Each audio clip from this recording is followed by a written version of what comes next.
Europe Matin, Patrick Cohen. À la une ce matin, Emmanuel Macron vient d'arriver en Chine.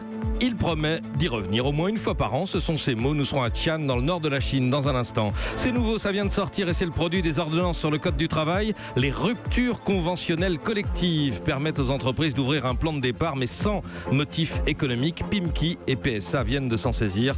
Ce sera l'enquête du 8h avec Olivier Samin.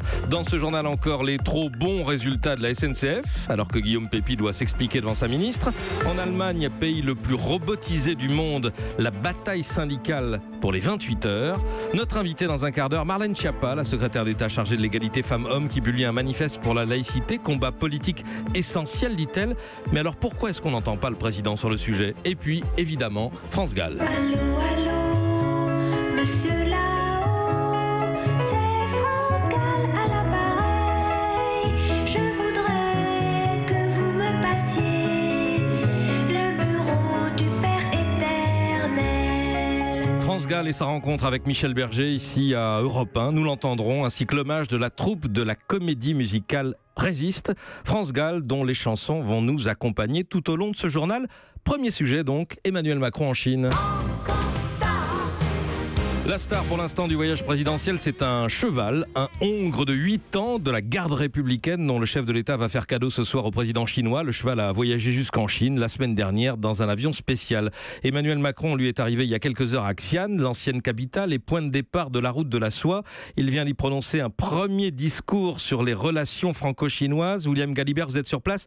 Le chef de l'État a multiplié les marques d'affection avec un partenaire essentiel. Ah oui, Patrick, et on a vu Emmanuel Macron s'extasier ce matin devant l'armée de terre cuite, vestige millénaire de la culture chinoise. On l'a vu joindre les mains pour remercier encore et encore des moines bouddhistes et tous ceux qui lui ont fait découvrir avec son épouse le cœur historique de la ville de Xi'an. Merci infiniment. Je suis très heureux, nous sommes très heureux et très fiers d'être ici. Nous sommes ici au départ des routes de la soie. Pour le président, tout est bon pour tisser de nouvelles relations franco-chinoises. Tout est bon, même quelques mots dans la langue locale pour saluer les efforts de la Chine sur le climat. Français et Chinois sommes capables de faire que notre planète soit à nouveau grande et belle. Jean Tizio, Zaitse, Weita. C'est le fameux Make Our Planet Great Again. Voilà pour gagner la confiance de son hôte. C'est un préalable avant de parler gros contrat, avant de parler diplomatie avec la Corée du Nord notamment. Emmanuel Macron va rencontrer son homologue Xi Jinping dans quelques heures. Et en plus de ce cheval qui va être offert aux écuries de Pékin, le président français vient de nous le dire, il compte revenir en Chine chaque année jusqu'à la fin de son mandat. William Galibert, envoyé spécial d'Europe 1 en Chine. Europe 1, il est 8h03. On passe à l'actualité sociale. Oui, c'est le premier effet des ordonnances sur le code du travail. 2 projets de rupture conventionnelle collective avec Pimki, l'enseigne de prêt-à-porter qui convoque un comité d'entreprise cet après-midi à Villeneuve-d'Ascq. Même chose demain à PSA. Dans les 2 cas, il s'agit d'ouvrir un guichet de départ sans passer par le cadre contraignant d'un plan social. C'est l'enquête du 8h. Bonjour Olivier Samin. Bonjour Patrick. Alors il faut d'abord se rappeler que la rupture conventionnelle collective est l'une des surprises que le gouvernement avait sorti de son chapeau en présentant le contenu de ses ordonnances à la fin du mois d'août dernier. Oui, on connaissait la rupture conventionnelle individuelle, dont l'initiative est partagée entre l'employeur et le salarié. La version collective est d'une toute autre nature. S'il y a bien là aussi le principe du volontariat, c'est clairement l'employeur qui est à la manœuvre. C'est lui qui ouvre le guichet départ avec un nombre de postes à supprimer et qui va négocier avec les syndicats les conditions de ces départs, le montant des indemnités notamment et les mesures d'accompagnement. C'est ce qu'on appelait jusque-là un plan de départ volontaire. Oui, mais avec une grosse différence. L'entreprise n'a plus à invoquer des difficultés économiques. Elle peut lancer une rupture conventionnelle collective alors que tout va bien. Quel intérêt alors ? Eh bien, question que j'ai posée à Déborah David, avocate au cabinet Jantet.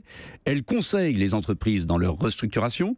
Avec ce nouveau dispositif, dit-elle, une entreprise va pouvoir recomposer ses équipes en temps réel et répondre comme ça aux exigences de son marché. L'entreprise, dans ce cas-là, n'a pas besoin d'attendre 1 an pour recruter de nouveau. Il va pouvoir embaucher derrière des salariés qui ont des compétences qu'elle n'avait pas ou dont elle a besoin pour s'adapter aux nouveautés sur le marché. C'est justement ça qui fait bondir les syndicats. Plus la peine de garder les salariés, dit Michel Boga de FO, plus la peine de les former aux nouveaux métiers. Les entreprises ont aujourd'hui l'obligation d'adapter au poste de travail leurs salariés, quel que soit leur âge, de les former vers les nouvelles technologies, aussi de garantir leurs conditions de travail, leur santé physique, et avec ces possibilités de rupture conventionnelle collective, eh bien, elles pourront s'en débarrasser, s'exonérer de leurs obligations légales. Olivier, les entreprises ne pourront quand même pas faire n'importe quoi. Elles devront obtenir un accord majoritaire des syndicats et elles seront contrôlées par l'administration du travail. Oui, Muriel Pénicaud ne cesse de le répéter. Les accords seront examinés à la loupe par ces services qui retoqueront ceux dont les ficelles sont trop grosses. Ceux qui, par exemple,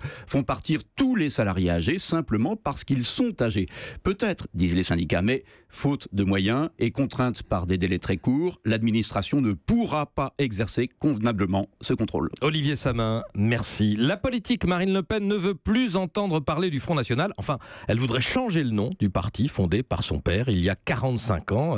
Elle l'a dit pour la première fois hier. C'est pas gagné. La question est entre les mains des adhérents et d'une consultation en cours de dépouillement. 3 ans après Charlie et l'hypercachère, le complotisme ne s'est jamais aussi bien porté. Enquête inédite et inquiétante de l'IFOP pour la Fondation Jean Jaurès et l'association Conspiracy Watch. Près de 8 Français sur 10 adhèrent au moins à une théorie du complot sur la nocivité générale des vaccins, la création du sida en laboratoire ou la manipulation de Daesh par les services secrets occidentaux. Les 18-25 ans sont les plus réceptifs à ces bobards. Chiffres les plus incroyables, 16% des Français pensent que les Américains n'ont jamais marché sur la Lune et 9% croient possible que la Terre est plate. Et la terre qui se fait ronde pour adoucir ton pas. Oui, la Terre n'est pas plate, mais 3 ans après Charlie, encore, ça ne tourne plus très rond pour les policiers. Jadis applaudis et acclamés, aujourd'hui agressés et caillassés. Plusieurs incidents en témoignent. Durant les fêtes de fin d'année, les flics, à nouveau, mal aimés. Écoutez le témoignage de Baptiste, au micro européen de Salomé Legrand. Après Charlie, on était, leur héros. Tout le monde venait nous faire la bise. C'était merci beaucoup pour tout ce que vous faites. Des petits clins d'œil ou des gens qui venaient à l'accueil des commissariats. Non, quand on voit ça, quand on vit ça, c'est vraiment émouvant, quoi. Mais ça a pas duré très très longtemps. Et puis après, il y a toujours des affaires qui viennent se greffer à ce qui peut se passer. Il y a eu l'affaire Théo où derrière on a subi, mais c'était horrible, quoi. Tous les policiers étaient des violeurs ou ces choses-là. Enfin, la police est redevenue l'ennemi. On est là pour mettre des amendes, pour interpeller. Donc Charlie est passé et puis il y a une sacrée différence en 3 ans, quoi. On le sentait, on en parlait entre collègues, on se faisait la réflexion. Les attentats passent et le français redevient le français. Hein. Ne pas aimer sa police, toujours critiquer, c'est bien dommage. Il y a des pays où leur police est bien aimée, en France on sent qu'on n'est pas aimé, sauf quand il y a des gros drames. Ça nous touche, mais après vous savez, on se forge une carapace et c'est comme ça. Hein. Le blues d'un policier 3 ans après Charlie, au micro de Salomé Legrand. Les demandes d'asile ont franchi la barre des 100 000 en France l'an dernier. On vient de l'apprendre au niveau historique. Une augmentation de 17%. En tête, les demandeurs d'origine albanaise. Viennent ensuite les Afghans, les Haïtiens et les Soudanais. Un peu plus d'un tiers ont obtenu une réponse positive. Europe 1, il est 8h08. Ils vont se parler face à face et Guillaume Pépi va devoir rendre des comptes ce matin à la ministre des Transports, Elisabeth Borne.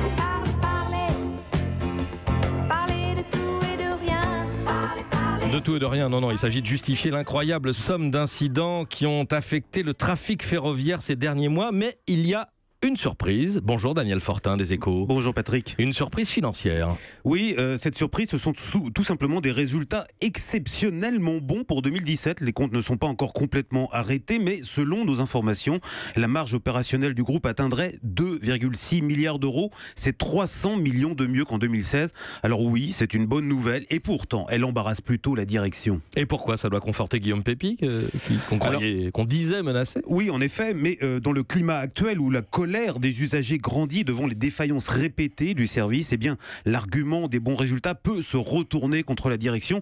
Les syndicats donnent d'ailleurs le ton dans leurs tracts internes. Ils expliquent déjà que ces bénéfices sont le fruit d'une politique de rigueur excessive, responsable, selon eux, de la détérioration de notre système ferroviaire. Et puis, il y a les voyageurs qui peuvent penser, eux, que la SNCF se fait de l'argent sur leur dos avec des tarifs trop élevés. Alors, tous ces arguments ne sont pas toujours rationnels, mais il faut s'en méfier, car c'est aujourd'hui ce que l'opinion a envie d'entendre. Daniel Fortin du journal Les Échos, merci. La suite du journal nous amène en Allemagne. stell mir es gut. Ich hab ein Herz voll Liebe und zum Küssen einen Mund. France Gall qui a beaucoup chanté et enregistré en allemand au cours de sa carrière. L'Allemagne où aujourd'hui le premier syndicat de l'industrie IG Metall se bat pour la semaine de 28 heures avec des débrayages. Dès aujourd'hui, c'est une première depuis 16 ans. Principal argument des grévistes, la robotisation des usines allemandes. Europe 1 en Allemagne, Hélène Kohl. Derrière son ordinateur, Rudi contrôle une armée de tubes de métal qui défilent en rang serré sur un tapis roulant. Avant, c'était lui qui les installait sur la machine. Désormais, il peut compter sur un nouveau collègue. C'est le robot qui manipule pour nous. Ça nous soulage beaucoup physiquement. J'ai plus de temps pour moi, pour faire des mouvements, pour contrôler la qualité de ma posture. L'Allemagne est le pays d'Europe qui compte le plus de robots, au 3e rang mondial derrière le Japon et la Corée. Dans la plupart des cas, comme dans l'usine de Rudi, cela s'est fait sans destruction d'emplois. Les ouvriers ont gardé leur poste, mais ils ont consenti beaucoup d'efforts. Les salaires ont stagné et le temps de travail a servi de variable d'ajustement. Roman Sitzelberger du syndicat IG Metall. Les 10 dernières années, le modèle c'était plus de travail, plus d'horaires, la flexibilité, mais toujours en faveur des patrons. Maintenant, les salariés ont besoin de plus de liberté pour mieux organiser leur vie privée. Pour des raisons familiales, les ouvriers qui le souhaitent pourraient ainsi passer aux 28 heures par semaine. Le syndicat réclame aussi 6% d'augmentation de salaire pour l'ensemble des 4 millions de métallos. Berlin, Hélène Kohl, Europe 1. Aux États-Unis encore, les Golden Globes ont couronné Lady Bird, meilleure comédie, et Free Billboards, meilleur film dramatique. La cérémonie avec ses personnages habillés en noir a largement célébré la lutte contre les violences sexuelles à Hollywood après l'affaire Weinstein et le mouvement Balance ton porc. Ça balance pas mal à Paris, ça balance pas mal.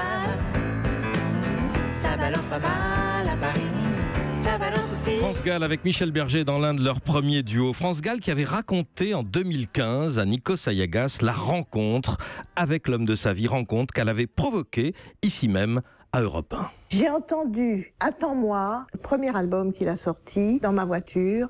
J'ai écouté et je me suis dit « C'est formidable, il faudrait que je travaille avec ce garçon ». 15 jours après, on me demande de faire une émission de radio à Europe 1. On est là, dans les coulisses, on attend, dans un couloir, comme ça. Il me dit bonjour. Et je lui dis « J'aimerais bien vous faire écouter quelque chose ». J'arrive chez lui 8 jours plus tard. Je lui fais écouter la cassette. Il me dit que c'est nul. On a commencé un dialogue qui ne s'est jamais arrêté, en fait. France Gall sur Europe 1 avec Nikos en 2015, au moment où elle relançait les chansons de Michel Berger dans une comédie musicale Résiste. Théo Manval est allé à la rencontre des jeunes chanteurs et danseurs de Résiste. Transmettre avec passion. Ces dernières années, France Gall les a passés à coacher de tout jeunes chanteurs pour sa comédie musicale Résiste. Fanny Delegge avait 24 ans quand elle a été retenue pour le rôle principal. Dans sa manière de parler des chansons, il n'y avait pas de « tu vois cette note-là, machin, la technique vocale et tout ». En fait, c'était « tu vois cette chanson, elle parle de ça, il faut mettre les tripes et tout ». Et quand on chantait, elle était là, à 1 mètre de nous, et à danser, à nous regarder dans les yeux. Ça me fait frissonner rien que d'en parler. Une envie bouillonnante de passer le flambeau sans jamais être donneuse de leçons, sourit le metteur en scène Ladislas Chola. C'est quelqu'un qui n'était pas du tout passéiste et pas du tout nostalgique. Elle a adoré faire partie de cette troupe de jeunes, elle a adoré d'être au milieu d'eux. Jusque tard dans la nuit, en studio, à refaire prise sur prise pour amener chacun au plus haut. Gwendal Marimoutou avait 19 ans au début de la tournée. J'ai enregistré, je me souviens, Les Princes des Villes, et on a mis 3 jours parce que à la note près, elle avait plein d'idées, plein de conseils, on n'avait pas tout fait. Et les sessions, effectivement, elles pouvaient durer jusqu'à 3-4 heures du matin, d'une bienveillance exceptionnelle. Et est-ce qu'il y a une chanson que vous garderez, vous, particulièrement d'elle? En ce moment, là, j'écoute pas mal, évidemment. J'ai encore sa voix, là, qui... C'est un peu bouleversant, quoi. Sur les accords qu'on aimait tant, évidemment. Reportage de Théo Manval avec la troupe de Résiste sur Europe 1. Europe 1.